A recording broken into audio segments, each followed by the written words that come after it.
আওয়ামী লীগ নিষিদ্ধের দাবিতে চলমান আন্দোলনের অংশ হিসেবে শুক্রবার দুপুর 12টার দিকে বিক্ষোভকারীরা স্থান পরিবর্তন করে যমুনার সামনের এলাকা থেকে ইন্টারকন্টিনেন্টাল হোটেলের পাশের ফোয়ারার সামনে এসে অবস্থান নিয়েছেন। সেখানে তারা জুমার নামাজ আদায় ও গণজমায়েত আয়োজনের প্রস্তুতি নিচ্ছেন। জাতীয় নাগরিক পার্টির আয়োজনে এই গণসমাবেশে অংশ নিতে ইতিমধ্যেই বিপুল সংখ্যক নেতাকর্মী সেখানে উপস্থিত হয়েছেন। ফোয়ারার সামনে তৈরি হচ্ছে অস্থায়ী মঞ্চ, যেখানে সকাল 10টা থেকেই 5টি পিকআপ ভ্যান একত্র করে মঞ্চ নির্মাণের কাজ শুরু হয়।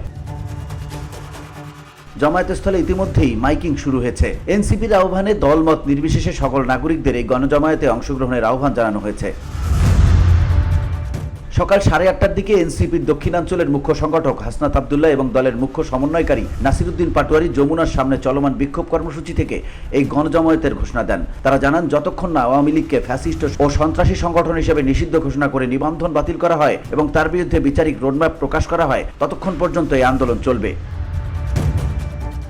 নাসিরউদ্দিন পাটোয়ারি বলেন, জুমার নামাজের পর ছাত্র সমাজ ও সাধারণ জনগণ ফোয়ারার সামনে অবস্থান নেবে। সেখান থেকেই সিদ্ধান্ত হবে এদেশে আওয়ামী লীগ থাকবে কিনা। এ সময় জামায়াত ইসলামীর ঢাকা মহানগর দক্ষিণের সেক্রেটারি শফিকুল ইসলাম মাসুদ এবং আরও কয়েকটি ইসলামী দলের নেতাকর্মীরাও ফোয়ারার সামনে অবস্থান নেন। বিক্ষোভ চলাকালে আন্দোলনকারীরা বিভিন্ন স্লোগান দিয়ে আন্দোলনের আবহ আরও ঘনীভূত করছেন। VOD Bangla news desk.